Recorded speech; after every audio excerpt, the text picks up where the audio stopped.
वक्फ कानून पर जम्मू कश्मीर विधानसभा में जबरदस्त हंगामा हुआ। नेशनल कॉन्फ्रेंस के वक्फ कानून के खिलाफ प्रस्ताव की मांग पर बीजेपी विधायकों ने हंगामा कर दिया, स्थगन प्रस्ताव का विरोध किया। नेशनल कॉन्फ्रेंस के विधायकों ने जम्मू कश्मीर विधानसभा में वक्फ बिल की कॉपी फाड़ी। वक्फ बिल पर चर्चा की मांग पर अड़े नेशनल कॉन्फ्रेंस के विधायक।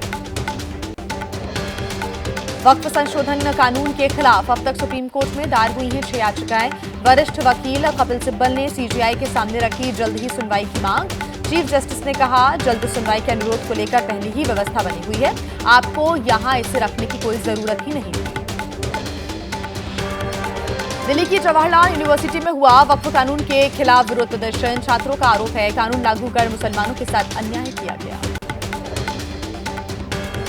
मणिपुर की राजधानी इंफाल में भी हुआ वक्फ कानून का विरोध। प्रदर्शन करने सड़कों पर उतरे लोग, सरकार से की वक्फ कानून रद्द करने की मांग।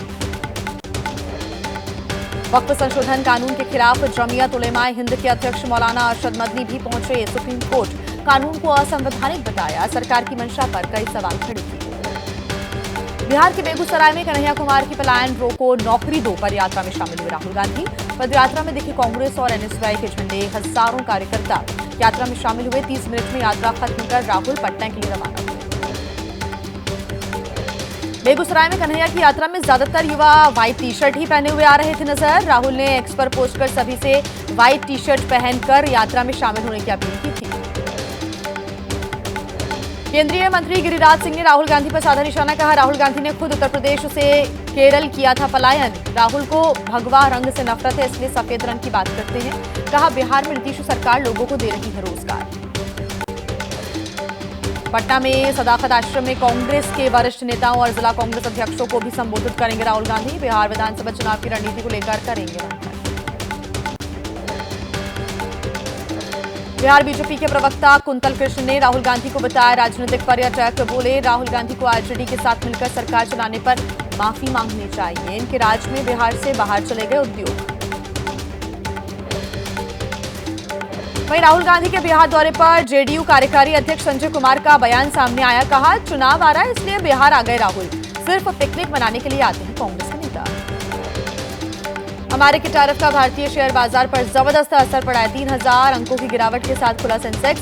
थोड़ा संभलने के बाद भी सेंसेक्स में बनी हुई है 2700 अंकों से ज्यादा की गिरावट। निफ्टी भी 850 अंकों से ज्यादा की गिरावट के साथ कर रहा है ट्रेडिंग। तमिलनाडु सरकार के मंत्री के.एन. नेहरू के भाई रवि और उनके कंस्ट्रक्शन फर्म टीवीएस ग्रुप से जुड़े लोगों के ठिकानों पर ईडी की रेड। मंत्री नेहरू के बेटे अरुण नेहरू भी ईडी जांच के दायरे।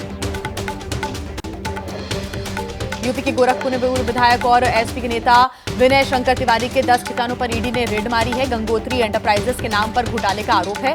बैंक से बड़े डिफॉल्टर हैं विनय और साथ ही गोरखपुर, लखनऊ, नोएडा, मुंबई के कई ठिकानों पर चल रही है छापेमार कार्रवाई। यूपी के महाराजगंज में जिला पंचायत सदस्य दीपक पांडे के घर पर भी ईडी का छापा। घर के अंदर दस्तावेजों की जांच कर रही है टीम। छापेमारी से इलाके में मचा हड़कंप।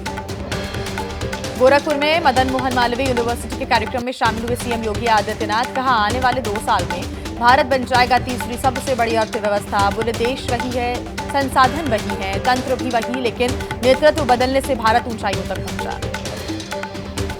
यूपी के गोरखपुर में फरियादियों से मिले सीएम योगी आदित्यनाथ। अलग अलग जिलों से पहुंचे लोगों ने सीएम को बताई अपनी समस्याएं। सीएम ने अधिकारियों को समस्याओं को दूर करने के निर्देश दिए।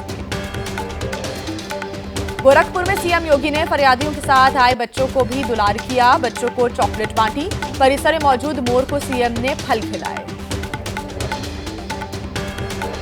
महाराष्ट्र के वर्धा से बीजेपी के पूर्व सांसद रामदास तड़स को देवली के राम मंदिर के गर्भगृह में एंट्री नहीं मिली।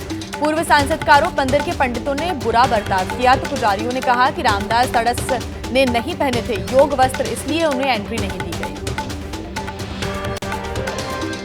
मस्जिदों में लगे लाउडस्पीकर के खिलाफ आवाज उठाने पर महाराष्ट्र बीजेपी के नेता किरीट सोमैया को धमकी मिली। यूसुफ उमर अंसारी पर धमकी देने का आरोप है। थाने में शिकायत दर्ज कराएंगे किरीट सोमैया।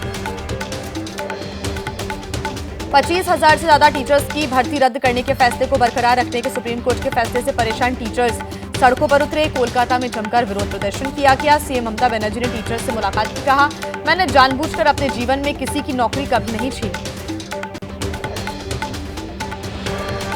गृह मंत्री अमित शाह के जम्मू कश्मीर दौरे का आज दूसरा दिन है। कठुआ में भारत पाकिस्तान सीमा पर मौजूद बीएसएफ की चौकी विनय पर पहुंचेंगे शाह, हालातों का लेंगे जायजा। जम्मू में अमित शाह राजभवन में कठुआ एनकाउंटर में शहीद हुए जवानों के परिजनों के साथ करेंगे मुलाकात। परिजनों को देंगे अनुकंपा नियुक्ति पत्र।